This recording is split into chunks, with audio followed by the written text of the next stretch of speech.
Raila Odinga kuzikwa nyumbani kwake Bondo siku ya Jumamosi tarehe 18. Karibu kwenye taarifa zetu za T046 Media na kwamba uchukue sekunde yako moja upige subscription.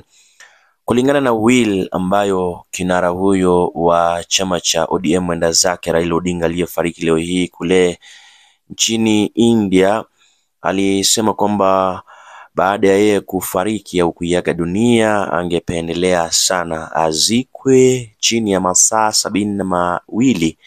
Kwa hiyo state imetangaza kwamba Odinga atazikwa nyumbani kwake Bondo siku ya Jumamosi. Hivi sasa tunavyozungumza tayari ile kamiti inayoongozwa na Kithure Kindiki, Ida Odinga wameendea mwili kule India ambao utafika wakati wote kuanzia hivi sasa, alafu utasafirishwa hadi makafani ya Lee hapa jijini Nairobi, alafu baadaye ataweza kupelekwa Bondo kwa ajili ya mazishi. Ndizo taarifa za hivi sasa. Nitakuwa najaribu matukio mengine zaidi, usikane mbali. Hii ni T046 Media.